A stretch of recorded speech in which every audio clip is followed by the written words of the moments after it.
তেল ও সিংহাসনের দ্বৈরথ, খোমেনির ছায়া পেরিয়ে খামেনি, ট্রাম্পের চোখে কি কেবলই কালো সোনা? মধ্যপ্রাচ্যের এই খেলাটা পুরনো। এ যেন ফুটবলের মাঠে বারবার ফিরে আসা এক ক্লাসিক ডার্বি, ওয়াশিংটন বনাম তেহরান। পৃথিবী কাঁপানো কালো সোনা বা জ্বালানি তেল আলোচনার কেন্দ্রে। মার্কিন প্রেসিডেন্ট ডোনাল্ড ট্রাম্পের সাম্প্রতিক বাকযুদ্ধ তেহরানের দিকে তাক করা এক কঠিন ক্রস। ইরানের সর্বোচ্চ ধর্মীয় নেতা আয়াতুল্লাহ আলী খামেনিকে নিয়ে তার কঠোর অবস্থান কেবল কথার কথা নয়, হোয়াইট হাউস ইরানের শাসন ব্যবস্থা পরিবর্তনের ইঙ্গিত দিয়ে যেন এক ফাউল কলের হুমকি দিয়েছে। ইসরায়েলকে নিরাপত্তা দেওয়ার নামে মধ্যপ্রাচ্য জুড়ে ট্রাম্পের প্রভাব বিস্তারের আকাঙ্ক্ষা স্পষ্ট, আর এই ক্ষেত্রে ইরানকে দমিয়ে রাখা তার প্রধান কৌশলগত লক্ষ্য। ইরানের 3টি পারমাণবিক কেন্দ্রে বোমা হামলা চালানোর নির্দেশনা দেওয়ার পর ট্রাম্পের মন্তব্য ছিল, শাসন ব্যবস্থার পরিবর্তন শব্দটি ব্যবহার করা রাজনৈতিকভাবে সঠিক নয়। তবে বর্তমান ইরানি শাসন ব্যবস্থার যদি দেশটিকে সঠিক পথে নিয়ে যেতে ব্যর্থ হয়, তাহলে কেন শাসন ব্যবস্থার পরিবর্তন হবে না? কিন্তু খামেনিকে সরাতে কেন মরিয়া ট্রাম্প? উত্তরটা লুকিয়ে আছে 60 বছর আগের এক বিশ্বাসঘাতকতার ইতিহাসে। এই প্রশ্নের উত্তর খুঁজতে আমাদের ফিরে যেতে হবে 1953 সালের তেহরানের উত্তপ্ত রাজপথে। তখন গণতান্ত্রিকভাবে নির্বাচিত প্রধানমন্ত্রী মোহাম্মদ মোসাদ্দেক ইরানের জ্বালানি তেল জাতীয়করণের ঘোষণা দিয়েছিলেন। এটি ছিল ব্রিটিশ ঔপনিবেশ শক্তির জন্য এক লাল কার্ড। ব্রিটিশ সরকার যুক্তরাষ্ট্রের CIA-এর সহযোগিতায় এক অভ্যুত্থান ঘটিয়ে মোসাদ্দেকের পতন ঘটায়। এরপর ক্ষমতায় আসেন মোহাম্মদ রেজা পাহলভির নেতৃত্বাধীন শাহ সরকার, যা ছিল পশ্চিমা সমর্থিত পুতুল সরকার। এর ফলে ইরানের জ্বালানি খাত আবারও পশ্চিমাদের নিয়ন্ত্রণে চলে যায়। মোসাদ্দেকের পতন ছিল ইরানের স্বাধীনতা ও সার্বভৌমত্বের ওপর এক গভীর ক্ষত। কিন্তু ইতিহাস পুনরাবৃত্তি হল না। 1979 সালে রেজা পাহলভির একনায়কতন্ত্রের বিরুদ্ধে ইরানিরা গর্জে ওঠে। ব্যবসা খাতে পশ্চিমাদের প্রভাব মেনে নিতে না পেরে শুরু হয় ইসলামী বিপ্লব। কঠোর আন্দোলনের মুখে শাহ দেশ ছেড়ে পালাতে বাধ্য হন এবং এখানেই খেলার মোড় ঘুরে যায়। ক্ষমতায় আসেন আয়াতুল্লাহ রুহুল্লাহ খোমেনি। খোমেনির নেতৃত্বাধীন ইসলামী প্রজাতন্ত্র প্রতিষ্ঠা হওয়ার পর পশ্চিমারা আর ইরানে নিজেদের সুবিধা আদায় করতে পারেনি। 1979 সালের এই বিপ্লব ছিল পশ্চিমের জাল ছিন্ন করার চূড়ান্ত মুহূর্ত। ইরানের শক্তির নতুন মানচিত্র। বর্তমানে ট্রাম্পের ক্রোধের কারণটি স্পষ্ট। ইরানের দ্বিতীয় ও বর্তমান সর্বোচ্চ নেতা আয়াতুল্লাহ আলী খামেনির সাথেও যুক্তরাষ্ট্র সম্পর্ক গড়ে তুলতে ব্যর্থ হয়েছে। ইরানের তেলের বাজার এখন চীন ও রাশিয়ার সাথে সম্প্রসারিত হচ্ছে, যা হোয়াইট হাউসের জন্য অসহনীয়। ইরানের শক্তি এখন কেবল তার বিপুল জ্বালানি ভাণ্ডারে সীমাবদ্ধ নয়, তার আসল শক্তি আঞ্চলিক প্রভাব। লেবানন থেকে ইয়েমেন পর্যন্ত তেহরানের বিস্তৃত সামরিক ও রাজনৈতিক প্রভাব মার্কিন মধ্যপ্রাচ্য নীতির জন্য বড় চ্যালেঞ্জ। অর্থনৈতিক নমনীয়তা। পশ্চিমা নিষেধাজ্ঞা সত্ত্বেও চীন ও রাশিয়ার মতো বড় অর্থনৈতিক শক্তির সাথে ইরানের তেলের বাণিজ্য বজায় রাখা। ট্রাম্পের ষড়যন্ত্র ব্যর্থ হয়েছে কিনা সে প্রশ্ন থেকেই যায়। কিন্তু 1953 সালের সেই অভ্যুত্থানের পুনরাবৃত্তি করতে চাইলে ট্রাম্পকে বুঝতে হবে এটি 1979 সালের পরের ইরান, যা নিজের কালো সোনার উপর থেকে পশ্চিমাদের হাত সরিয়ে রাখতে শিখেছে। জ্বালানি তেলের লোভ ট্রাম্পকে তাড়া করে বেড়াচ্ছে, তবে খামেনির ইরানের জাল ছিন্ন করা মোটেও সহজ হবে না।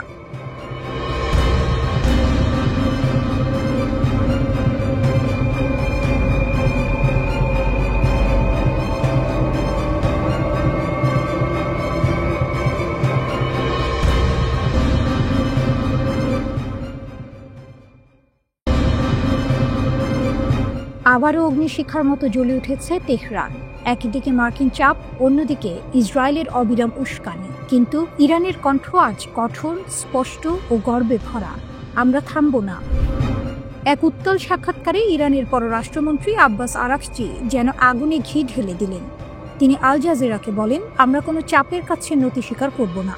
ইউরেনিয়াম সমৃদ্ধকরণ থামবে না। যুদ্ধেও যা অর্জিত হয়নি, আলোচনায় তা সম্ভব নয়। এই ঘোষণার সঙ্গে সঙ্গে যেন নতুন করে দাউ দাউ করে উঠল ইরানের প্রতিরোধের ইতিহাস। যে দেশ বহুবার নিষেধাজ্ঞায় শ্বাসরুদ্ধ হয়েছে, যে জাতি বছরের পর বছর হামলার মুখে থেকেও মাথা নিচু করেনি, তারা আবারও মনে করিয়ে দিল ইরানের প্রযুক্তি ধ্বংস করা যায় না, দমিয়ে রাখা যায় না। আরাকচি আরও এক ধাপ এগিয়ে বলেন, কিছু পারমাণবিক উপাদান ধ্বংসস্তূপের নিচে চাপা পড়েছে, কিন্তু প্রযুক্তি অক্ষত। জ্ঞানকে কেউ মাটির নিচে পুঁতে রাখতে পারে না। এই বাক্যে যেন প্রতিধ্বনিত হলো ইরানের সেই আত্মবিশ্বাস যা কোনো যুদ্ধেই ভাঙেনি। জুন মাসের সেই ভয়াবহ 12 দিনের যুদ্ধে ইসরায়েল ও মার্কিন যুক্তরাষ্ট্র একযোগে হামলা চালিয়েছিল ইরানের পারমাণবিক স্থাপনাগুলিতে। তারা ভেবেছিল এই হামলায় ইরানের কর্মসূচি শেষ হয়ে যাবে, কিন্তু বাস্তবটা উল্টো। ইরান জানিয়ে দিল তাদের পারমাণবিক কর্মসূচি আগের চেয়েও শক্তিশালীভাবে ফিরে আসছে। আরাকচি উপহাস করে বলেন, তারা ভেবেছিল আমরা থেমে যাব, কিন্তু আমরা আরও দ্রুত এগোচ্ছি। এই মন্তব্য যেন সরাসরি ইসরায়েল ও ওয়াশিংটনের মুখে চপেটাঘাত। ইরান বলছে তাদের বৈজ্ঞানিক মেধা, প্রযুক্তিগত সক্ষমতা এবং জাতীয় সংকল্প সবই অক্ষত রয়েছে। তাদের বার্তা স্পষ্ট, আমরা শান্তি চাই, কিন্তু যদি কেউ আঘাত করে উত্তর দেব আগুনে। তবে এখানেই শেষ নয়। মার্কিন প্রশাসন যখন নতুন করে আলোচনার প্রস্তাব দেয়, তখন আরাকচি সেই প্রস্তাবে কাঁটা বসান। তিনি বলেন, আমরা আলোচনায় বসতে পারি, কিন্তু কোনো অসম্ভব শর্ত আমরা মেনে নেব না। আমাদের ক্ষেপণাস্ত্র কর্মসূচি নিয়ে আলোচনা নয়, তাহলে সেটা হবে আত্মসমর্পণ। এই মন্তব্যে প্রকাশ পেল ইরানের কৌশলগত দৃঢ়তা। তারা জানে মার্কিন যুক্তরাষ্ট্র চায় ইরানের প্রতিরক্ষা শক্তিকে দুর্বল করতে, কিন্তু তেহরান তার হাতের অস্ত্র কখনো ছাড়বে না। সম্প্রতি যুক্তরাজ্য, ফ্রান্স ও জার্মানি, এই 3 ইউরোপীয় দেশ আবারও পুরনো নিষেধাজ্ঞা ফিরিয়ে এনেছে, কিন্তু তাতে ইরানের অবস্থান বদলায়নি। তেহরান বলছে তাদের পারমাণবিক কর্মসূচি সম্পূর্ণ বেসামরিক, বিদ্যুৎ উৎপাদন ও বৈজ্ঞানিক গবেষণার জন্য। তাদের কোনো পারমাণবিক বোমা তৈরির পরিকল্পনা নেই। তবুও পশ্চিম দুনিয়া যেন এই কথা বিশ্বাস করতে চায় না। আর সেখানেই ইরানের বার্তা, বিশ্বাস না করলে শক্তি দিয়েই বোঝাবো। আজ ইরান কেবল এক দেশ নয়, এক প্রতীক, প্রতিরোধের, আত্মসম্মানের আর এক অপরাজেয় আত্মার প্রতীক। যুদ্ধ, নিষেধাজ্ঞা, হত্যা চেষ্টা কিছুই থামাতে পারেনি এই জাতিকে। তারা আবারও ঘোষণা করেছে, চাপ নয়, প্রতিরোধই আমাদের উত্তর। ইরান আবারও প্রমাণ করল, বোমায় ভবন ভাঙা যায়, কিন্তু জাতির মনোবল নয়।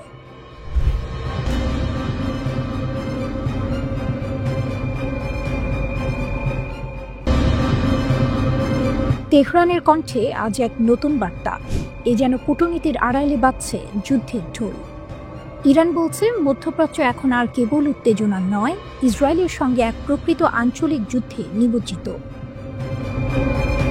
তেহরানে এক সংবাদ সম্মেলনে ইরানের পররাষ্ট্র মন্ত্রণালয়ের মুখপাত্র ইসমাইল বাঘাই কানি বলেন, এটা আর হুমকির পর্যায়ে নেই, আমরা এখন বাস্তব যুদ্ধে আছি, ইহুদিবাদী শাসনের বিরুদ্ধে। তিনি জানান, 2 বছরেরও বেশি সময় ধরে ফিলিস্তিনে চলছে নির্মম গণহত্যা। গাজা থেকে লেবানন, সিরিয়া থেকে ইয়েমেন, পুরো অঞ্চলেই ইসরায়েলের আগ্রাসন ছড়িয়ে পড়েছে। তার ভাষায়, হুমকি মানে ভবিষ্যতের সম্ভাবনা, কিন্তু এই আগুন তো এখন জ্বলছে। আঞ্চলিক ঐক্যের বার্তা। বাঘাই বলেন, এখন সব দেশ বুঝতে পারছে এই অঞ্চলের প্রধান বিপদ ইসরায়েল। তাই নিরাপত্তা নিশ্চিত করতে পারস্পরিক বোঝাপড়া ও চুক্তি এখন সময়ের দাবি। তিনি বলেন, গাজায় যুদ্ধবিরতি বললেও হত্যাযজ্ঞ থামেনি। যুদ্ধবিরতি শুরু হওয়ার পরও 200 ফিলিস্তিনি নিহত, 600-রও বেশি আহত। তার অভিযোগ, যুদ্ধবিরতির গ্যারান্টাররাই এই হত্যার দায় এড়িয়ে যাচ্ছে। গণহত্যার অভিযোগ। বাঘাই জানান, গাজা অভিযানে এখন পর্যন্ত প্রায় 270 সাংবাদিক নিহত হয়েছেন, যা ইতিহাসে নজিরবিহীন।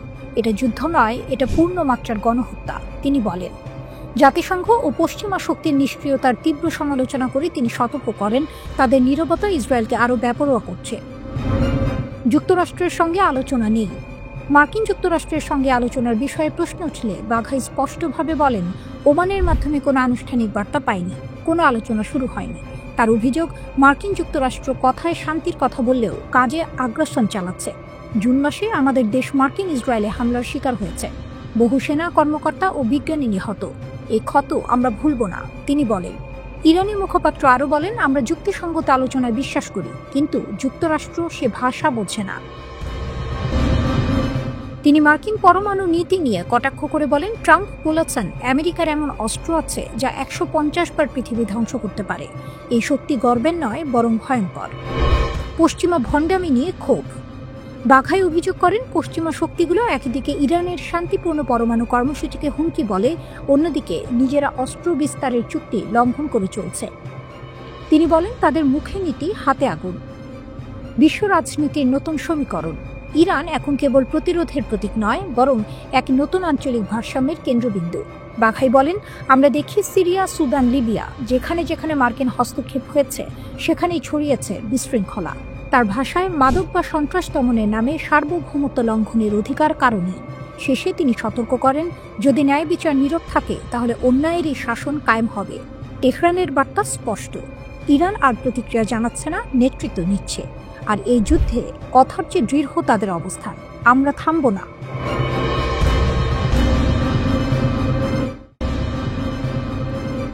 যুদ্ধ যদি আসে, ইসরায়েল হারবে, ইরানের হুঁশিয়ারি। তেহরান যেন আবারও আগুনে দাঁড়িয়ে ঘোষণা দিল, আমরা আলোচনায় বসব, কিন্তু আত্মসমর্পণ নয়। ইরানের পররাষ্ট্রমন্ত্রী আব্বাস আরাকচি আল জাজিরাকে দেয়া এক সাক্ষাৎকারে এমন এক বার্তা দিয়েছেন যা কাঁপিয়ে দিয়েছে ওয়াশিংটন ও তেল আভিভকে। তিনি স্পষ্ট করে বলেন, আমরা আমাদের পারমাণবিক কর্মসূচি নিয়ে আলোচনায় প্রস্তুত, কিন্তু ক্ষেপণাস্ত্র কর্মসূচি কোনোভাবেই আলোচনার বিষয় নয়। কেউ যদি নিজের অস্ত্র হস্তান্তর করে তা হবে বোকামি।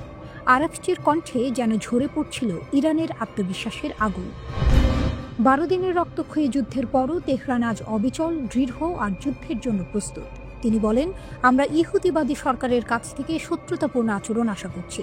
ইরান সব স্তরে প্রস্তুতির শীর্ষে রয়েছে। ভবিষ্যতের যে কোনো যুদ্ধে ইসরায়েল আরও একবার পরাজয়ের স্বাদ পাবে। এই এক বাক্যেই যেন কেঁপে উঠল মধ্যপ্রাচ্য। ইসরায়েল যেখানে ভেবেছিল ইরানের আকাশকে দগ্ধ করে ফেলবে, সেখানে ইরান জানিয়ে দিল যুদ্ধ তাদের ভয় দেখাতে পারে না, বরং আরও প্রস্তুত করে তোলে। আরাকচি বলেন, সাম্প্রতিক যুদ্ধে আমরা আমাদের ক্ষেপণাস্ত্র বাস্তব যুদ্ধে পরীক্ষা করেছি। ইসরায়েল যদি আবার আক্রমণ চালায় তার ফল হবে ভয়াবহ। এই মন্তব্যের পেছনে রয়েছে জুন মাসের সেই অভূতপূর্ব হামলার স্মৃতি, যখন ইসরায়েল যুক্তরাষ্ট্রের সহায়তায় ইরানের 3টি গুরুত্বপূর্ণ পারমাণবিক স্থাপনায় ফোর্দো, নাতানজ ও ইস্পাহান বোমা বর্ষণ করেছিল। 12 দিনের সে যুদ্ধে বহু বিজ্ঞানী নিহত হন, আর আন্তর্জাতিক সম্প্রদায় থমকে তাকিয়েছিল মধ্যপ্রাচ্যের দিকে। কিন্তু আজ সেই তেহরানি বলছে, আমরা ধ্বংস হইনি। আরাকচির ভাষায়, পারমাণবিক উপকরণ ধ্বংসস্তূপের নিচে চাপা পড়ে আছে, কিন্তু সেগুলো অন্য কোথাও সরানো হয়নি। আমাদের ভবন ও যন্ত্রপাতি ক্ষতিগ্রস্ত, কিন্তু প্রযুক্তি অক্ষত। একই সঙ্গে ইরান জানিয়ে দিয়েছে 2015 সালের পরমাণু চুক্তি JCPOA এখন অতীত। 18 অক্টোবর মেয়াদ শেষ হতেই তেহরান ঘোষণা করে তারা আর এই চুক্তির কোনো শর্তে আবদ্ধ নয়। কিন্তু এই ঘোষণার প্রতিক্রিয়ায় পশ্চিমা দেশগুলো যেন আবার পুরনো ছন্দে ফিরেছে। ব্রিটেন, ফ্রান্স ও জার্মানি 3 দেশ মিলে জাতিসংঘে স্ন্যাপব্যাক প্রক্রিয়া সক্রিয় করে ইরানের উপর আন্তর্জাতিক নিষেধাজ্ঞা পুনর্বহাল করেছে। তবে ইরান এই পদক্ষেপকে অবৈধ ঘোষণা করেছে। আরাকচি বলেন, এই নিষেধাজ্ঞার কোনো আন্তর্জাতিক ঐক্যমত্য নেই। আমাদের অগ্রাধিকার এখন প্রতিবেশী দেশগুলোর সঙ্গে সম্পর্ক জোরদার করা। পশ্চিমাদের নির্দেশ ছাড়া আমরা কারোর সঙ্গে যোগাযোগ করতে পারি না, এমনটা হবে না। এই বক্তব্য যেন এক নতুন ভূ রাজনৈতিক বাস্তবতার ইঙ্গিত দেয়। একদিকে যখন পশ্চিমা দুনিয়া তেহরানকে একঘরে করার চেষ্টা করছে, অন্যদিকে ইরান নিজেই মধ্যপ্রাচ্যের মঞ্চে নিজের শক্তিকে আরও দৃঢ় করছে।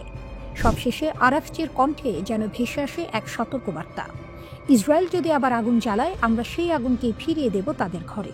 আজ ইরান শুধু এক রাষ্ট্র নয়, এক সংকল্প, এক প্রতিরোধের প্রতীক। যে দেশকে ভেঙে দেওয়ার স্বপ্ন বারবার দেখেছে ওয়াশিংটন, সেই ইরান আজও দাঁড়িয়ে আছে বুক উঁচিয়ে, আগুনের ভেতর থেকেও অমলিন। তাদের ভাষায়, আমরা আলোচনায় বসব, কিন্তু অস্ত্র নয়, আত্মসম্মানই আমাদের পতাকা।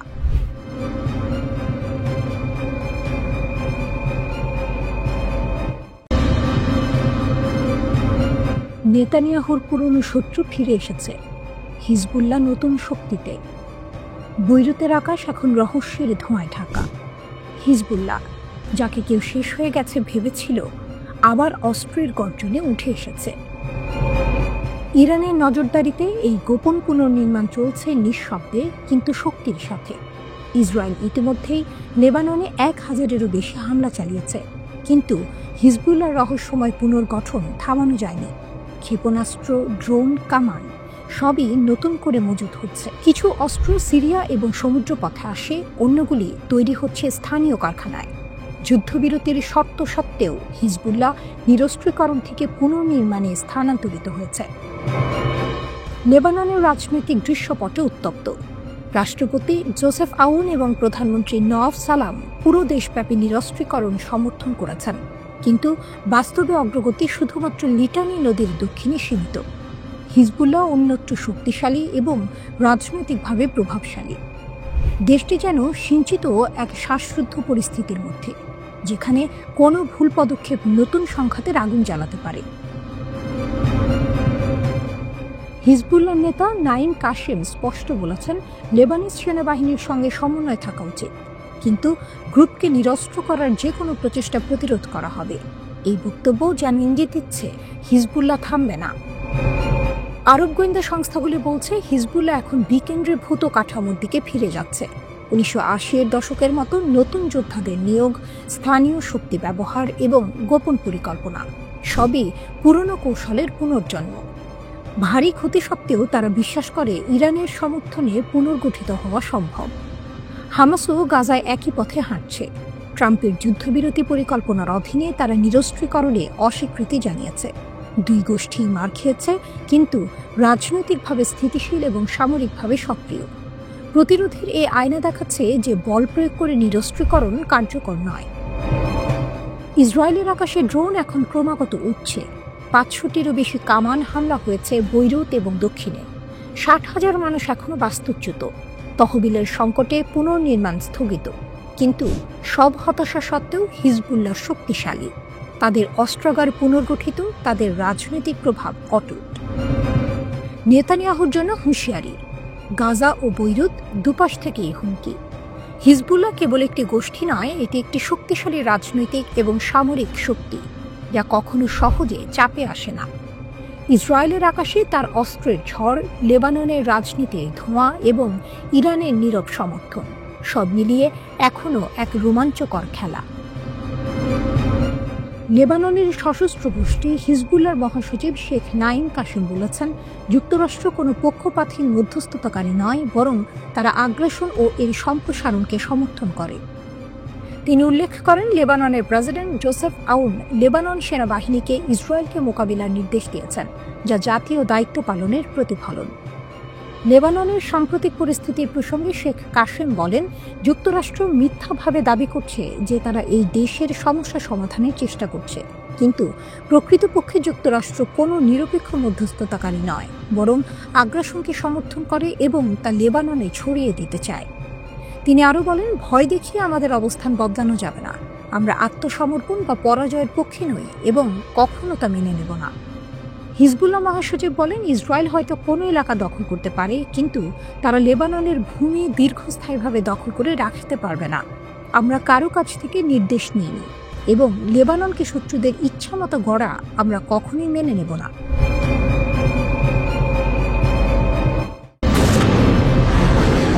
ভূগর্ভে লুকানো আগুন। ইরানের গোপন ক্ষেপণাস্ত্র শহর কাঁপিয়ে দিলেও পশ্চিমকে। শত্রুরা হয়তো কল্পনাও করতে পারেনি ইরান এতটা শক্তিশালী, এতটা প্রস্তুত, এতটা অদৃশ্য। দীর্ঘদিন ধরে নিজেদের সামর্থ্য নিয়ে তেহরান ছিল নীরব, কেবল মাঝে মাঝে গর্বের আভাস দিত।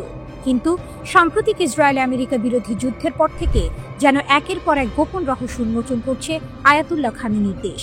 আর এবার যা স্বীকার করেছে ইরান, তা শোনার পর পশ্চিমা বিশ্বে নেমেছে অস্থিরতা। ইরান জানিয়েছে তারা তৈরি করেছে ভূগর্ভস্থ ক্ষেপণাস্ত্র শহর। হ্যাঁ, শত্রুদের চোখে অদৃশ্য এক শহর, যেখানে মাটি ফুঁড়ে উঠে আসতে পারে হাজারো ক্ষেপণাস্ত্র। ইরানের রাষ্ট্রীয় গণমাধ্যম প্রেস টিভি জানিয়েছে, নতুন এই প্রতিরক্ষা ব্যবস্থাটি নির্মিত হয়েছে সিভিল ডিফেন্সের নীতি ও মানদণ্ড অনুসারে। এই প্রকল্পের লক্ষ্য একটাই, আকাশে নয়, মাটির নিচে লুকিয়ে থেকে আঘাত হানা, যখন শত্রু বুঝতেও পারবে না কোথা থেকে আসছে বিস্ফোরণ। তেহরানের প্যাসিভ ডিফেন্স অর্গানাইজেশনের প্রধান ব্রিগেডিয়ার জেনারেল গোলাম রেজা জালালি জানিয়েছেন, এই ভূগর্ভস্থ ক্ষেপণাস্ত্র শহরগুলো আমাদের সাফল্যের প্রতীক, আমাদের প্রতিরোধ ক্ষমতার জীবন্ত প্রমাণ। তিনি আরও বলেন, এই প্রকল্পগুলো শত্রুর আগ্রাসন প্রতিহত করার জন্য গড়ে তোলা হয়েছে, বিশেষ করে ইসরায়েলি শাসনের বিরুদ্ধে। জেনারেল জালালির মতে, গত জুনে 12 দিনের যুদ্ধে ইরান তার সামরিক সক্ষমতা দেখাতে সক্ষম হয়েছিল এই ভূগর্ভস্থ ব্যবস্থা ব্যবহার করে। সেই যুদ্ধ ইরানের জন্য একদিকে এনেছে সাফল্য, অন্যদিকে দেখিয়েছে কিছু দুর্বলতাও। তাই আয়াতুল্লাহ খামেনি এখন দেশের সব প্রতিরক্ষা সংস্থাকে নির্দেশ দিয়েছেন সেই দুর্বলতা দূর করতে নতুন কর্মসূচি হাতে নিতে। কিন্তু এখানেই গল্পের টুইস্ট। খামেনি শুধু প্রতিরক্ষা ব্যবস্থায় শক্ত করছেন না, তুলে নিচ্ছেন ক্ষেপণাস্ত্র কর্মসূচির সব সীমাবদ্ধতাও। এর আগে ইরানে উৎপাদিত অস্ত্রের পাল্লা সর্বোচ্চ 2200 কিলোমিটারে সীমাবদ্ধ রাখার নির্দেশ দিয়েছিলেন সর্বোচ্চ নেতা, কিন্তু এখন সেই সীমা নেই। এখন ইরান সিদ্ধান্ত নেবে নিজের মতো করে, তার নিরাপত্তা, তার প্রয়োজন, তার ভূ রাজনীতি অনুযায়ী। বিশ্লেষকরা বলছেন এটি ইরানের প্রতিরক্ষা নীতিতে এক ঐতিহাসিক পরিবর্তনের ইঙ্গিত। তেহরান আর কোনো সীমা মানবে না, তারা মানবে না কোনো বাইরের চাপ, কোনো পশ্চিমা নিষেধাজ্ঞা, কোনো ইউরোপীয় হুমকি।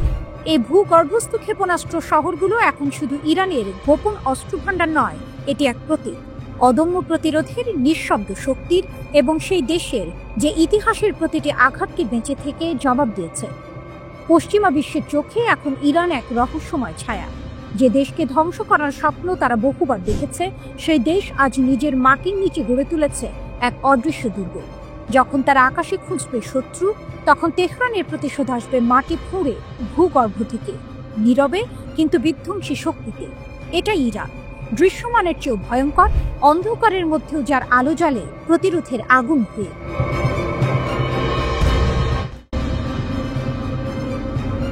যুক্তরাষ্ট্রের সঙ্গে উত্তেজনার মধ্যেও ইরানের ক্ষেপণাস্ত্র কর্মসূচিকে উৎসাহ দিচ্ছে চীন। নতুন আগুন জ্বলছে মধ্যপ্রাচ্যে। রাতের আকাশে যেন নতুন আগুন জ্বলছে। পশ্চিমা নিষেধাজ্ঞার ভারে দমে না গিয়ে বরং ছাই থেকে উঠে আবার জেগে উঠছে তেহরান। সিএনএনের এক বিস্ফোরক প্রতিবেদনে বলা হয়েছে, চীন এখন ইরানের ক্ষেপণাস্ত্র কর্মসূচিকে গোপনে শক্তিশালী করছে। যে কর্মসূচিকে একসময় ভেবে নেওয়া হয়েছিল শেষ হয়ে গেছে, তা আবার জেগে উঠেছে, আর এবার আগের চেয়েও ভয়ঙ্কর রূপে।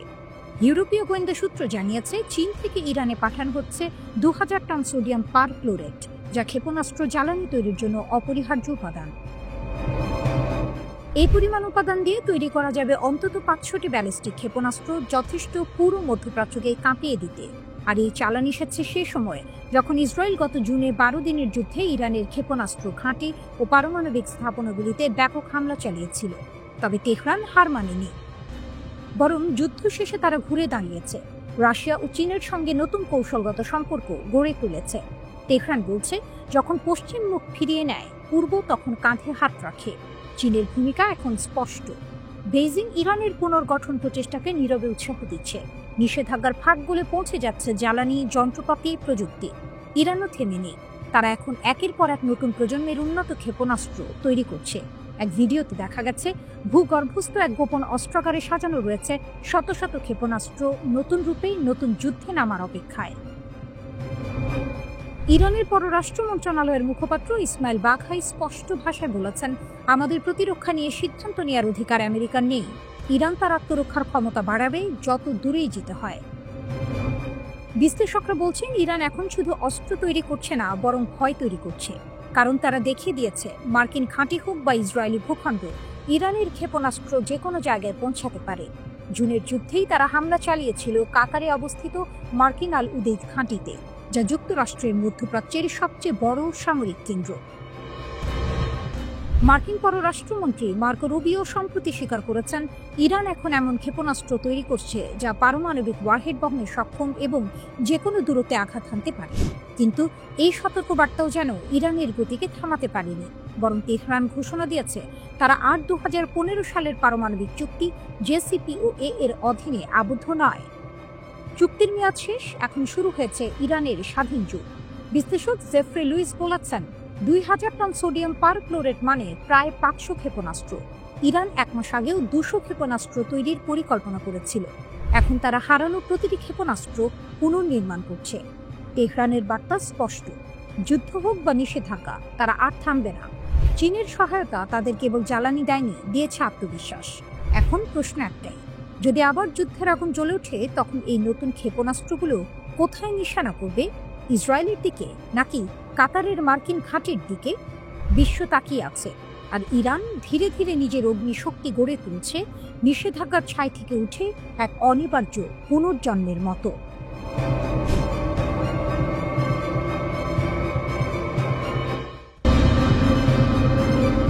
ক্যারিবিয়ানে যুদ্ধের গন্ধ। ট্রাম্পের চোখের সামনে পুতিন মাদুরো জোটে নতুন দাবার চাল। ক্যারিবিয়ান সাগরে যেন ঝড়ের পূর্বাভাস। একদিকে মার্কিন যুদ্ধজাহাজ নোঙর করছে ট্রিনিদাদের উপকূলে, অন্যদিকে রাশিয়ার প্রেসিডেন্ট ভ্লাদিমির পুতিন স্বাক্ষর করলেন এক ঐতিহাসিক চুক্তিতে। ভেনেজুয়েলার প্রেসিডেন্ট নিকোলাস মাদুরোর সঙ্গে নতুন কৌশলগত জোটে। এটি শুধু একটি চুক্তি নয়, বরং এক ভূ রাজনৈতিক ঘোষণা। আমেরিকার পেছনের উঠোনে রাশিয়া এখন উপস্থিত। রাশিয়া আনুষ্ঠানিকভাবে ভেনেজুয়েলার সঙ্গে প্রতিরক্ষা ও জ্বালানি চুক্তি অনুমোদন করেছে। পুতিন নিজে স্বাক্ষর করেছেন সেই নথিতে, যা কার্যকর হওয়ার পর দুই দেশ নতুন এক কৌশলগত অধ্যায়ে প্রবেশ করবে। চুক্তির আওতায় রয়েছে জ্বালানি, খনিজ সম্পদ আহরণ, পরিবহন ও যোগাযোগ, নিরাপত্তা সহযোগিতা এবং সন্ত্রাসবাদ দমন। অর্থাৎ ভেনেজুয়েলার আকাশ থেকে তার সমুদ্র পর্যন্ত রাশিয়ার ছায়া আরও ঘন হচ্ছে। মস্কো ও কারাকাস একমত হয়েছে নিয়মিত কূটনৈতিক ও সামরিক সংলাপে অংশ নিতে, যা ভবিষ্যতে পশ্চিমা প্রভাবকে সরাসরি চ্যালেঞ্জ করবে। একজন রুশ বিশ্লেষক এক কথায় বললেন, এই চুক্তি শুধু অর্থনীতি নয়, এটা আমেরিকার নাকের ডগায় এক সামরিক বার্তা। রাশিয়ার এই পদক্ষেপ এমন সময় এলেও যখন মার্কিন প্রেসিডেন্ট ডোনাল্ড ট্রাম্প মাদক কার্টেল দমনের নামে ক্যারিবিয়ানে সামরিক তৎপরতা বাড়িয়েছেন। সম্প্রতি বিশ্বের সবচেয়ে বড় যুদ্ধজাহাজ ইউএসএস জেরাল্ড আর ফোর্ড নোঙর করেছে ত্রিনিদাদের বন্দরে। কিন্তু প্রতিবেশী ভেনেজুয়েলার মতে এটি কোনো মহড়া নয়, বরং এক সামরিক উস্কানি। ভেনেজুয়েলার ভাইস প্রেসিডেন্ট সতর্ক করে বলেছেন, স্পেন বন্দরে থাকা ওই যুদ্ধজাহাজ সম্পূর্ণ সংঘাতের সূত্রপাত ঘটাতে পারে। এমনকি ভেনেজুয়েলা অভিযোগ করেছে, ট্রিনিদাদ ও টোবাগো মার্কিন সিআইএ এর সঙ্গে মিলে এক শত্রুতামূলক অপারেশন পরিচালনা করছে। তাদের দাবি, সিআইএ এর নির্দেশে প্রশিক্ষিত ভাড়াটেরা ক্যারিবিয়ানে একটি মিথ্যা পতাকা হামলার পরিকল্পনা করছিল, যা শেষ পর্যন্ত ব্যর্থ হয়। রাজধানী কারাকাসে এক সাংবাদিক সম্মেলনে ভেনেজুয়েলার উপরাষ্ট্রপতি ডেলসি রদ্রিগেজ বলেন, আমরা এমন ভাড়াটেদের ধরেছি যাদের কাছে সিআইএ থেকে সরাসরি পাওয়া গোপন তথ্য ছিল। তার কথায় ছিল বারুদের গন্ধ। আমেরিকা আমাদের সীমান্তে আগুন জ্বালাতে চাইছে, আর রাশিয়া এসেছে সেই আগুন নেভাতে। এদিকে পোর্ট অফ স্পেনে মার্কিন দূতাবাসের বাইরে বিক্ষোভে ফেটে পড়েছে মানুষ। তাদের দাবি, আমরা যুদ্ধ চাই না, আমেরিকার যুদ্ধজাহাজ আমাদের ভূমি অপবিত্র করছে। আঞ্চলিক সংগঠন ক্যারিকম, যেখানে ত্রিনিদাদ ও টোবাগো সদস্য, তারা স্পষ্ট বলেছে এই মুহূর্তে প্রয়োজন সংলাপ নয় সংঘাত। কিন্তু রাশিয়ার পদক্ষেপ এখন আর শুধু সংলাপের বিষয় নয়, এটি এক কৌশলগত বাস্তবতা। পুতিন জানেন, ক্যারিবিয়ান হলো সেই জায়গা যেখানে একসময় কিউবা সংকট বিশ্বকে পারমাণবিক যুদ্ধের দ্বারপ্রান্তে নিয়ে গিয়েছিল। এখন সেই একই নীল জলে রাশিয়ার নতুন মিত্র ভেনেজুয়েলা। মাদুরো স্পষ্ট বলেছেন, আমেরিকার প্রতিটি নৌ অভিযান আমাদের স্বাধীনতার বিরুদ্ধে ষড়যন্ত্র।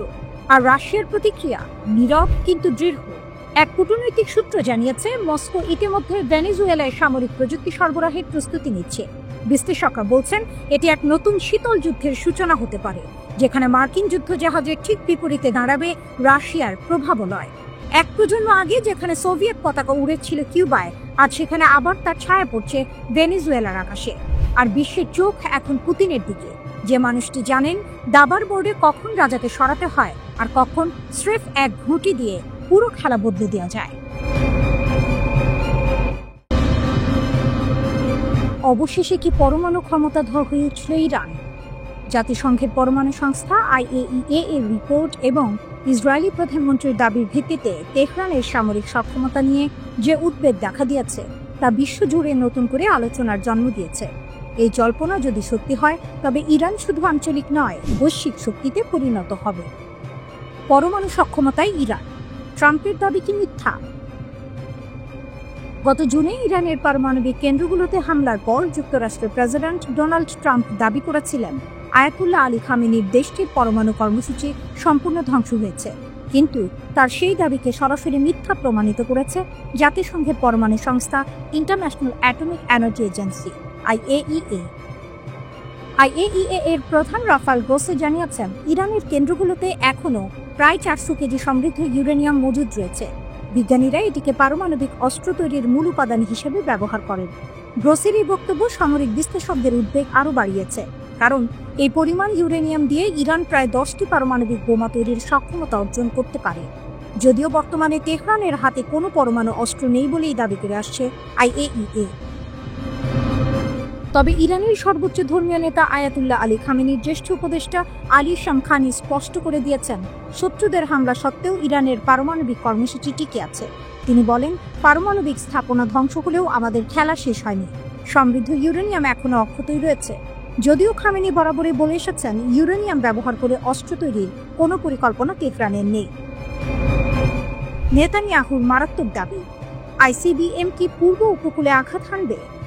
ইরানের পারমাণবিক সক্ষমতার এই জল্পনার মধ্যেই ইসরায়েলের প্রধানমন্ত্রী বেনিয়ামিন নেতানিয়াহু এক মারাত্মক দাবি করেছেন। তিনি বলেন, ইরানের হাতে চলে এসেছে আন্তঃমহাদেশীয় ব্যালিস্টিক মিসাইল আইসিবিএম এর শক্তিশালী বহর। তার মতে, এই অস্ত্রটি 11,000 কিলোমিটার জুড়ে হামলা চালাতে পারে, যা দিয়ে যুক্তরাষ্ট্রের পূর্ব উপকূলেও আঘাত হানা সম্ভব। এটি সবার জন্য একটি বড় বিপদ।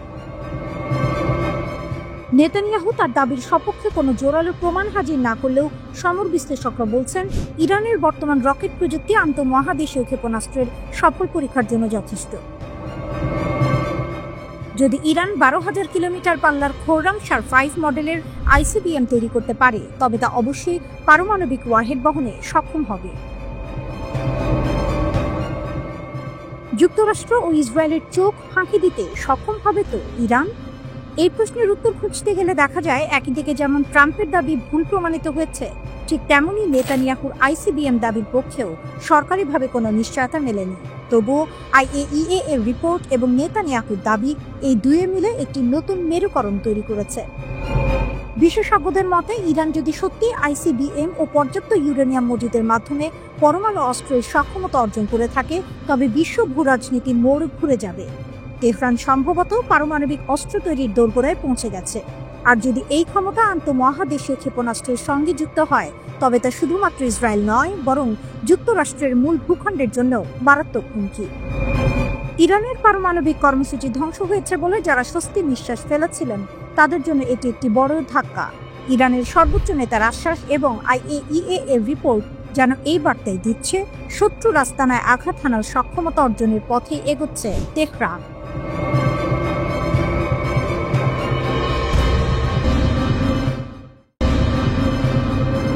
রাশিয়ার কৌশল না বন্ধুত্ব? ইরানের পাশে দাঁড়িয়ে নতুন শক্তির খেলা শুরু করেছে মস্কো। বিশ্ব রাজনীতির মঞ্চে আজ এক নতুন দৃশ্য, যেখানে এক পাশে পশ্চিমা চাপ, অন্য পাশে তেহরানের প্রতিরোধ, আর মাঝখানে দাঁড়িয়ে মস্কোর নীরব হাসি। ইরান এখন আগের চাইতেও শক্তিশালী, আর সেই শক্তিকে কৌশলে আরো বাড়িয়ে দিচ্ছে রাশিয়া। কিন্তু প্রশ্ন থেকে যায়, এটা কি সত্যিই বন্ধুত্ব, নাকি এক নিখুঁত কূটনৈতিক চাল? ক্রেমলিনের দরজা এখন তেহরানের জন্য আগের চেয়ে অনেক বেশি খোলা। রাশিয়ার মুখপাত্র দিমিত্রি পেসকভ স্পষ্ট করে বলেছেন, ইরানের সঙ্গে সম্পর্ক এখন অত্যন্ত গতিশীল। আমরা প্রস্তুত প্রতিটি ক্ষেত্রে সহযোগিতা বাড়াতে। এই ঘোষণা শুধুই সৌজন্য নয়, বরং এক কৌশলগত বার্তা, বিশ্বকে জানিয়ে দেয়া যে ইরান একা নয়। যে সময় যুক্তরাষ্ট্র ও ইসরায়েল ইরানের পারমাণবিক স্থাপনায় হামলা চালাচ্ছে, ঠিক তখনই মস্কো বলছে, তোমাদের উপর চাপ অন্যায়। এই বার্তা শুধু কূটনৈতিক নয়, বরং সামরিকভাবে প্রতিপক্ষকে সতর্ক করারও ইঙ্গিত। 2025 সালের জানুয়ারিতে দুই দেশ সই করে কম্প্রিহেনসিভ স্ট্র্যাটেজিক পার্টনারশিপ চুক্তি। এই চুক্তির আওতায় রাশিয়া ইরানকে দিচ্ছে পারমাণবিক প্রযুক্তি, স্যাটেলাইট সহায়তা এবং উন্নত প্রতিরক্ষা ব্যবস্থা। বিশ্লেষকরা বলছেন, এটি কেবল বন্ধুত্ব নয়, বরং এক পারস্পরিক স্বার্থের খেলা। রাশিয়া চায় মধ্যপ্রাচ্যে একটি নির্ভরযোগ্য মিত্র, আর ইরান চায় পশ্চিমা নিষেধাজ্ঞা ও মার্কিন চাপের বিরুদ্ধে এক পরাশক্তির ছায়া। দুই দেশের এই স্বার্থের সংযোগই আজ নতুন শক্তির জোট তৈরি করছে। তবে এই সম্পর্কেও আছে রহস্য, কারণ পশ্চিমা গোয়েন্দারা দাবি করছে, রাশিয়া ইরানের শাহিদ ড্রোন প্রযুক্তি ব্যবহার করে নিজস্ব ড্রোন তৈরি করেছে গেরান নামে। অর্থাৎ ইরানের প্রযুক্তি রাশিয়া ব্যবহার করছে, কিন্তু কৃতিত্ব নিচ্ছে নিজে।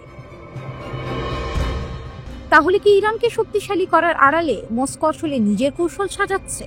এই প্রশ্নের মধ্যেই বুশেহরে রাশিয়া বিনিয়োগ করেছে প্রায় $25 বিলিয়ন, তৈরি করছে 4টি নতুন পারমাণবিক কেন্দ্র, যা ইরানের জ্বালানি ঘাটতি পূরণ করবে, পাশাপাশি প্রযুক্তিগত স্বনির্ভরতা ও প্রতিরোধ ক্ষমতা বাড়াবে বহু গুণে। কিন্তু এখানেও আছে শর্ত। রাশিয়া সবকিছু করবে কঠোর নজরদারিতে, অর্থাৎ শক্তি দিচ্ছে কিন্তু স্বাধীনতা নয়। এদিকে চলমান উত্তেজনার মধ্যেই রাশিয়া সফরে গেছেন ইরানের জাতীয় নিরাপত্তা পরিষদের সচিব আলী লারিজানি। তার এই সফর ঘিরেই শুরু হয়েছে নতুন জল্পনা, কারণ একই সময়ে মস্কোয় পৌঁছে যায় ইসরায়েলের একটি বার্তাও, আর যুদ্ধ চাই না। কিন্তু ঠিক পরদিন রাশিয়া ঘোষণা দেয়, ইরানকে দেবে 48টি Su-35 মাল্টিরোল যুদ্ধ বিমান। বিশ্লেষকরা বলছেন, এটি কেবল সামরিক লেনদেন নয়, বরং এক ঘোষণা। ওয়াশিংটন ও তেল আবিবের উদ্দেশ্যে রাশিয়ার বার্তা স্পষ্ট, এখন আমরা শুধু কূটনীতির নয়, শক্তির ভাষায় কথা বলবো। ইরানের হাতে এই যুদ্ধ বিমান পৌঁছালে মধ্যপ্রাচ্যের আকাশ শক্তির ভারসাম্য বদলে যাবে পুরোপুরি। তেহরান তখন আর কেবল প্রতিরোধে থাকবে না, বরং প্রস্তুত হবে আধিপত্যের জন্য। এই মুহূর্তে বিশ্ব জুড়ে যখন যুক্তরাষ্ট্র নতুন নিষেধাজ্ঞা চাপাচ্ছে, তখন রাশিয়া বলছে আমরা আছি ইরানের পাশে। এ যেন নতুন প্রতিরোধ অক্ষের সূচনা, যেখানে মস্কো ও তেহরান একে অপরের ভরসা আর তাদের ছায়া ধীরে ধীরে ঢেকে দিচ্ছে পশ্চিমের প্রভাব। তাহলে কি রাশিয়া সত্যি ইরানকে শক্তিশালী করছে, নাকি ইরানকে সামনে রেখে মস্কো নিজের প্রভাব বাড়াচ্ছে মধ্যপ্রাচ্যে?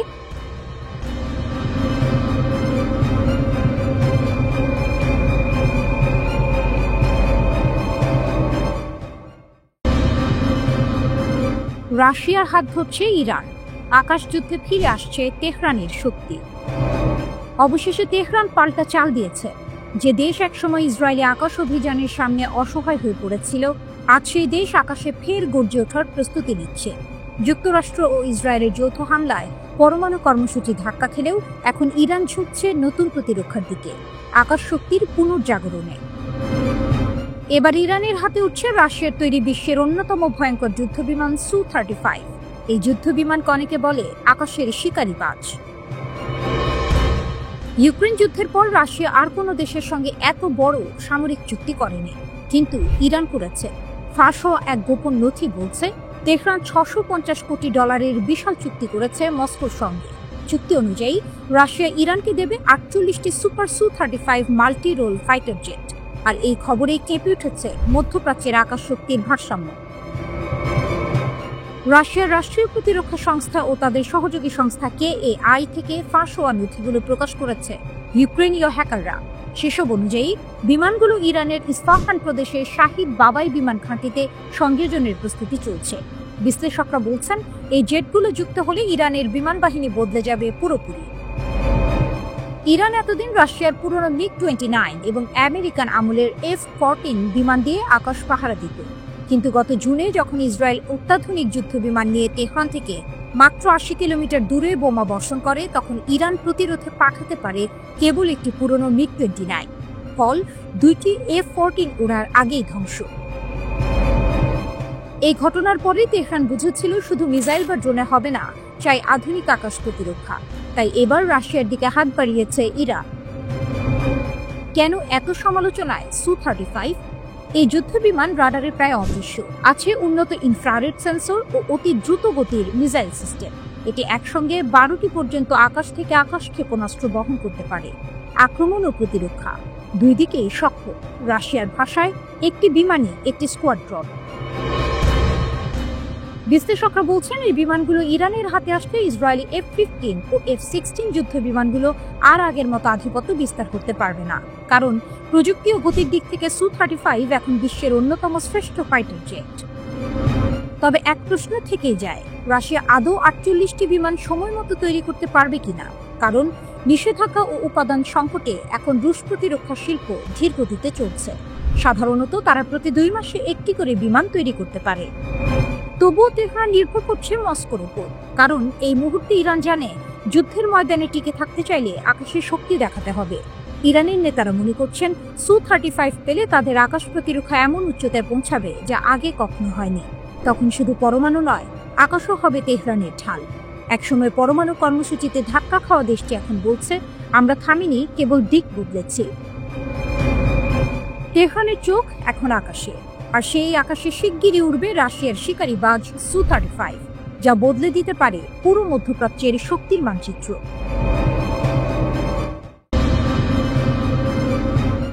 ভেনেজুয়েলা যুদ্ধের কিনারায়, পুতিন প্রস্তুত, মার্কিন যুক্তরাষ্ট্র হুঁশিয়ার। কারাকাসের আকাশ এখন উত্তেজনার ধোঁয়ায় ঢাকা। মার্কিন যুক্তরাষ্ট্র যে কোনো মুহূর্তে ভেনেজুয়েলার সামরিক স্থাপনায় আঘাত করতে পারে, এমন খবর ছড়িয়ে দিয়েছে। প্রতিরক্ষা ব্যবস্থা শক্তিশালী করার জন্য ভেনেজুয়েলার প্রেসিডেন্ট নিকোলাস মাদুরো ইতিমধ্যেই রাশিয়া, চীন ও ইরানের কাছে সাহায্যের আবেদন করেছেন। রাশিয়ার প্রেসিডেন্ট ভ্লাদিমির পুতিন যুদ্ধের জন্য প্রস্তুত এবং তিনি মাদুরোর সঙ্গে ঘনিষ্ঠ যোগাযোগে রয়েছেন। রাশিয়ার বিদেশ মন্ত্রণালয় জানিয়েছে তারা কারাকাসের সঙ্গে নিয়মিত যোগাযোগে রয়েছে এবং যে কোনো হুমকির প্রতিক্রিয়ার জন্য প্রস্তুত। মাদুরো বলছেন চেভেজের সময় কেনা সমস্ত ভারী অস্ত্র এখনও আমাদের হাতে রয়েছে। পুতিন, রাশিয়া, চীন এবং বিশ্বস্ত বন্ধুদের সাহায্যে ভেনেজুয়েলার শান্তি নিশ্চিত করার শক্তি আমাদের আছে। এই 10 সপ্তাহের ইম্পেরিয়াল হুমকির মধ্যেও আমরা শান্তিতে ধৈর্য নিয়ে আমাদের কাজ করেছি। তবে হঠাৎই উত্তেজনা বাড়ছে। মার্কিন যুক্তরাষ্ট্রের মিয়ামি হেরাল্ড জানিয়েছে, পরিকল্পিত আকাশ হামলা কয়েকদিনের মধ্যে বা এমনকি কয়েক ঘন্টার মধ্যেই হতে পারে। লক্ষ্য হবে মাদুরোর নেতৃত্বাধীন ড্রাগ দস্যু সংস্থার সামরিক স্থাপনাগুলো। কিন্তু প্রেস কনফারেন্সে ডোনাল্ড ট্রাম্প তা অস্বীকার করেছেন। এদিকে মাদুরো রাশিয়ার কাছে রাডার সিস্টেম, ক্ষেপণাস্ত্র, বিমান মেরামত এবং প্রতিরক্ষা হালনাগাদ করার অনুরোধ পাঠিয়েছেন। চীনের সঙ্গে সম্প্রসারণকৃত সামরিক সহযোগিতা এবং ইরানের কাছ থেকে ড্রোন, জিপিএস স্ক্র্যাম্বলিং এবং শনাক্তকরণ যন্ত্র চাওয়া হয়েছে। রাশিয়া অবশ্য শুধুই অস্ত্র সরবরাহ করছে না, তারা ইতোমধ্যেই ভেনেজুয়েলার তেল ও গ্যাসে কয়েক বিলিয়ন ডলারের বিনিয়োগ ধরে রেখেছে। মাদুরোর প্রধান সমর্থক হিসেবে রাশিয়ার ভূমিকা এখন নজরকাড়া। বিশ্লেষকরা বলছেন, পুতিনের জন্য যুক্তরাষ্ট্রের বাহিনী ক্যারিবিয়ানে স্থানান্তর ইউরোপে তার মনোযোগ বিভ্রান্ত করছে। যুক্তরাষ্ট্র ইতিমধ্যে ইউএসএস জেরাল্ড ফোর্ডকে ক্যারিবিয়ানে পাঠিয়েছে, আর রাশিয়ার সের্গে ল্যাভরভ মার্কিন উত্তেজনা বাড়ানোর চেষ্টা নিয়ে সতর্ক করেছেন। মাদুরো জানিয়েছেন, রাশিয়ার অস্ত্রের বেশিরভাগই এখন পুরনো বা কার্যকর নয়, তাই 3 বছরের প্রতিরক্ষা অর্থায়ন পরিকল্পনার জন্য রাশিয়ার রাষ্ট্রায়ত্ত প্রতিরক্ষা প্রতিষ্ঠান রোস্টেকের কাছে আবেদন করেছেন। যুদ্ধের আগুন ভেনেজুয়েলার আকাশে ঘনিয়ে আসছে। রাশিয়া, চীন এবং ইরান মিলে মাদুরোর শক্তি আরও বাড়িয়ে তুলছে। এই পরিস্থিতি শুধু ভেনেজুয়েলার জন্য নয়, আন্তর্জাতিক রাজনীতির মানচিত্রেও বড় ধাক্কা দিচ্ছে। মার্কিন যুক্তরাষ্ট্র, রাশিয়া, চীন ও ইরান 4 শক্তির ছায়ায় ভেনেজুয়েলা যেন এখন বিশ্বের নতুন উত্তেজনার কেন্দ্রবিন্দু। এখানে শুধু অস্ত্রের লড়াই নয়, রাজনৈতিক কূটনীতি, আন্তর্জাতিক হুমকি এবং শক্তির প্রতিযোগিতাও আছে। ইতিহাস সাক্ষী, যখন মহাশক্তিরা একসঙ্গে হুঁশিয়ারিতে আছেন, তখন ছোট দেশগুলো তাদের কৌশল এবং স্থিতিশীলতার মাধ্যমে নিজেকে রক্ষা করে। মাদুরো তা দেখাচ্ছেন। যুক্তরাষ্ট্রের প্রেসিডেন্ট ডোনাল্ড ট্রাম্প বলেছেন, তিনি ভেনেজুয়েলার ভেতরে আঘাত হানার বিষয়টি বিবেচনা করছেন না। ভেনেজুয়েলার উপকূলবর্তী দক্ষিণ ক্যারিবীয় সাগরে যুক্তরাষ্ট্রের সামরিক সমাবেশ জোরদার করার মধ্যে তিনি কথা বললেন। এটি তার নিজের মন্তব্যের বিপরীত, লিখেছে আল জাজিরা। যুক্তরাষ্ট্র দক্ষিণ ক্যারিবীয় সাগরে যুদ্ধবিমান, যুদ্ধজাহাজ ও কয়েক হাজার সেনা মোতায়েন করেছে। বিশ্বের বৃহত্তম যুদ্ধজাহাজ বিমানবাহী রণতরী ইউএসএস জেরাল্ড আর ফোর্ড দক্ষিণ ক্যারিবীয় সাগরের পথে আছে।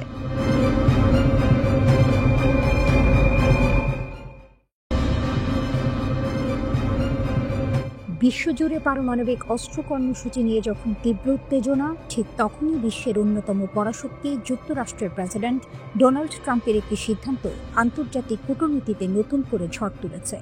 যে পারমাণবিক কর্মসূচি নিয়ে এতকাল ইরানকে কোণঠাসা করার চেষ্টা চলছিল, সেই কর্মসূচি এবার নিজেই শুরু করেছে যুক্তরাষ্ট্র।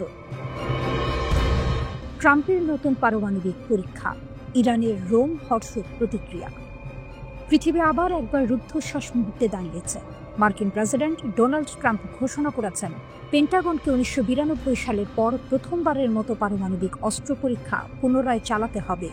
রাশিয়া ও চীনের সঙ্গে পারমাণবিক প্রতিযোগিতার আড়ালে এই পদক্ষেপকে ইরান আন্তর্জাতিক শান্তি ভাঙার গুরুতর হুমকি হিসেবে আখ্যায়িত করেছে। ইরানের পররাষ্ট্রমন্ত্রী সৈয়দ আব্বাস আরাকচি এক্সে বলেন, একটি পারমাণবিক অস্ত্রধারী বুলি আবারও পারমাণবিক অস্ত্র পরীক্ষা করছে। এটি পশ্চাদমুখী এবং দায়িত্বহীন। মার্কিন যুক্তরাষ্ট্র বিশ্বের সবচেয়ে বিপজ্জনক বিস্তার ঝুঁকি। আরাকচি আরও সতর্ক করেছেন যে একই বুলি আমাদের শান্তিপূর্ণ পারমাণবিক কর্মসূচিকে দানবীয় করে তুলছে এবং আমাদের সুরক্ষিত পারমাণবিক স্থাপনাগুলিতে আরও হামলার হুমকি দিচ্ছে। তার ভাষায়, আন্তর্জাতিক আইন ও মানবতার উপর এই আক্রমণ। আরাকচি বলেন, যুক্তরাষ্ট্র তাদের প্রতিরক্ষা বিভাগের নাম পরিবর্তন করে যুদ্ধ বিভাগ করেছে, যা তাদের প্রকৃত আগ্রাসী চরিত্র প্রকাশ করে। একই সঙ্গে যুক্তরাষ্ট্রকে পারমাণবিক অস্ত্রে সজ্জিত এক দখলদার দানব বলেও অভিহিত করেন। ইরানকে অবমূল্যায়ন করার সময় শেষ। পশ্চিমা বিশ্ব ভেবেছিল জ্বালানি ও প্রযুক্তিগত সীমাবদ্ধতার কারণে ইরান পিছিয়ে থাকবে, কিন্তু তেহরান তা উল্টো প্রমাণ করছে। ইরানের ক্ষেপণাস্ত্র ও পারমাণবিক কর্মসূচি আজ আরও শক্তিশালী এবং আত্মনির্ভর। মার্কিন বোমার ঝড়েও ইরান ফিরে দাঁড়িয়েছে নতুন পরীক্ষা, নতুন প্রযুক্তি, নতুন প্রজন্মের অস্ত্রের সঙ্গে। ইরান শুধুমাত্র প্রতিরক্ষা করছে না, তারা প্রতিশোধের প্রস্তুতিও নিচ্ছে। জুন মাসে ইসরায়েলের সঙ্গে চলা 12 দিনের যুদ্ধে মার্কিন বাহিনী তাদের পারমাণবিক স্থাপনাগুলিতে হামলা চালিয়েছিল। তারপর ইরান স্থির থেকে গেছে। তারা স্পষ্ট করে দিয়েছে যে শান্তিপূর্ণ পারমাণবিক ক্ষমতার চর্চা বন্ধ করা হবে না। বিশেষজ্ঞরা বলছেন ইরান এখন নিজের শক্তি ছাপিয়ে আন্তর্জাতিক মঞ্চে নতুন নকশা আনছে।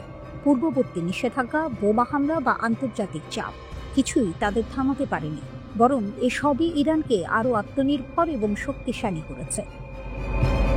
বিশ্বের কাছে ইরানের বার্তা স্পষ্ট, তারা একমাত্র প্রতিরক্ষা করছে না, তারা প্রতিসাম্য বজায় রাখার ক্ষমতা দেখাচ্ছে। এই পরিস্থিতি নতুন করে পারমাণবিক প্রতিযোগিতার উত্তেজনা ছড়াচ্ছে। মার্কিন যুক্তরাষ্ট্র পারমাণবিক পরীক্ষা পুনরায় চালালে ইরানও তার প্রস্তুতি সম্পন্ন শক্তি প্রদর্শনের জন্য প্রস্তুত। আরাকচি আরও বলেন, দুনিয়াকে জবাবদিহি করতে হবে। এমন অস্ত্রের বিস্তার স্বাভাবিক করা মানে আন্তর্জাতিক শান্তি ও নিরাপত্তার জন্য বড় হুমকি। বার্তা স্পষ্ট, ইরান আর পিছিয়ে নেই।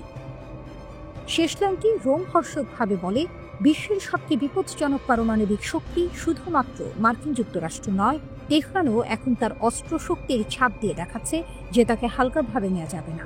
পারমাণবিক শক্তি, আত্মনির্ভরতা এবং প্রস্তুতিশীলতা, ইরান এখন আন্তর্জাতিক মঞ্চের খেলার নিয়ম পরিবর্তন করছে।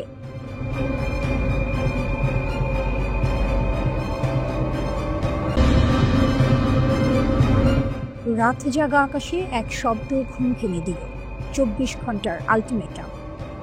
মার্কিন প্রস্তাব, মিশর ও কাতারের মধ্যস্থতা, কিন্তু হামাস বলল আমরা এখানেই থাকব। সাম্প্রতিক ঘটনাগুলি গাজা পশ্চিমা দুনিয়াকে নড়ে চড়ে বসিয়েছে। ওয়াশিংটন গাজার ইসরায়েলি নিয়ন্ত্রিত অংশ থেকে হামাস যোদ্ধাদের নিরাপদে সরিয়ে নেওয়ার প্রস্তাব দিয়েছে। মিশর ও কাতার ওই পরিকল্পনা অনুমোদন করে বার্তাটি হামাসের কাছে পৌঁছে দেয়। মার্কিন আইনি ভাষায় সেটা ছিল এক ধরনের মানবিক বহির্গমন। সরিয়ে নেওয়ার জন্য 24 ঘন্টা, সময়সীমা রাত 8টায় শেষ। তারপরে ইসরায়েল চাইলে অভিযান পুনরায় শুরু করতে পারবে। ঢাল তলোয়ারের মতো দ্রুত হামাস প্রস্তাবটি প্রত্যাখ্যান করে দিয়েছে। তারা সিদ্ধান্ত নিল স্থায়ীভাবে গাজায় থেকে লড়াই চালাবে। নিঃশেষে এসব সিদ্ধান্তে উদ্ঘাটন করে দিয়েছে মধ্যপ্রাচ্যের নতুন বাস্তবতা, যেখানে বাহ্যিক চাপ আর দরাদরি সবকিছুকে পেছনে ফেলে অভ্যন্তরীণ শক্তি ও অদম্যতা প্রাধান্য পাচ্ছে। কেন হামাস এমন সিদ্ধান্ত নিল? কারণ তাদের কাছে কেবল ইচ্ছা শক্তি নেই, আছে মাঠের শক্তি। গাজার ভূগর্ভস্থ টানেলগুলো, হাজারো সুসংগঠিত যোদ্ধা, স্বল্প দূরত্বের রকেট ও ক্লান্তিকর অবরোধের বিরুদ্ধে জনগণের একাকিত্ব, এসবই তাদের শক্তি। আইডিএফের একজন জ্যেষ্ঠ কর্মকর্তা জানিয়েছেন, খান ইউনিসের কাছে এখনও টানেলে কয়েক ডজন ভয়ঙ্কর যোদ্ধা লুকিয়ে আছে। তারা টানেল থেকেই বেরিয়ে আচমকা আঘাত করতে সক্ষম, আর এটা ইসরায়েলের কাছে বড় সেই ঝুঁকি। টানেল ব্যবস্থায় হামাসের কৌশল পুরনো নয়, বরং পরীক্ষিত। সম্প্রতি অভিযোগ উঠেছে, একটি সুড়ঙ্গ থেকে বেরিয়ে হামাসের যোদ্ধারা একজন আইডিএফ সৈন্যকে হত্যা করেছে। আইডিএফ তার যুদ্ধবিরতি লঙ্ঘন হিসেবে অভিহিত করে এবং প্রতিশোধে প্রায় 20টি বিমান হামলা চালায়। এ কারণে আবেগ চড়েছে এবং বৈরিতা নতুন করে জ্বলে উঠেছে। এমন পরিস্থিতিতে হামাসের প্রত্যাখ্যান কেবল কৌশলগত নয়, এটি রাজনৈতিক ও নৈতিক দাবি। তারা বলছে, সরার মানে আত্মসমর্পণ। গাজার জনগণ তাদেরই লড়াকু শক্তির আস্থা কেন্দ্র। এছাড়াও তারা জানে যে যারা চলে যাবে তাদের পুনর্বাসন নেই। গাজায় উপস্থিত থেকে যুদ্ধ ও রাজনীতি দুটোতেই অংশগ্রহণ করাই তাদের কৌশল। অপরদিকে ইসরায়েলের উচ্চপদস্থ রাজনৈতিক ও সামরিক নেতারা দৃঢ় প্রতিশ্রুতি দিয়েছেন, যদি হামাস সিজ ফায়ার ভাঙে তারা শক্তিশালী মোকাবিলায় জবাব দেবেন। মার্কিন প্রেসিডেন্টও ইসরায়েলের পাশে রয়েছে। তিনি বলছেন, হামাসের আচার আচরণ কতটা গ্রহণযোগ্য তাও দেখুন। এই সব মিলিয়ে যুদ্ধবিরতি এখন ভঙ্গুর। ফিলিস্তিনি প্রতিরোধ আন্দোলন হামাস সতর্ক করে বলেছে, যুদ্ধবিরতি চুক্তি লঙ্ঘন করে ইসরায়েল গাজায় আগ্রাসন চালিয়ে যাচ্ছে, আর এই অবস্থায় তারা নীরব থাকবে না। একই সঙ্গে চলমান এই আগ্রাসনের জন্য দখলদার ইসরায়েলের যুক্তরাষ্ট্রকে দায়ী করেছে সশস্ত্র সংগঠনটি। সংবাদ মাধ্যম আল মায়াদিন বলছে, হামাস নিশ্চিত করেছে যে প্রতিরোধ বাহিনী ইসরায়েলকে নতুন কোনো হুমকি চাপিয়ে দেবে না। সংবাদ মাধ্যম আল মায়াদিন বলছে, হামাস নিশ্চিত করেছে যে প্রতিরোধ বাহিনী ইসরায়েলকে নতুন কোনো হুমকি চাপিয়ে দিতে দেবে না। সংগঠনটি সতর্ক করে দিয়েছে, সাম্প্রতিক হামলাগুলো গাজা যুদ্ধবিরতি চুক্তির মারাত্মক লঙ্ঘন। হামাস দখলদার বাহিনীকে এই বিপজ্জনক পরিস্থিতি ও এর পরিণতির জন্য সম্পূর্ণভাবে দায়ী করে সতর্ক করে বলেছে, ইসরায়েলের অব্যাহত আগ্রাসন দুর্বল যুদ্ধবিরতি চুক্তিটিকে ধ্বংসের মুখে ঠেলে দিচ্ছে।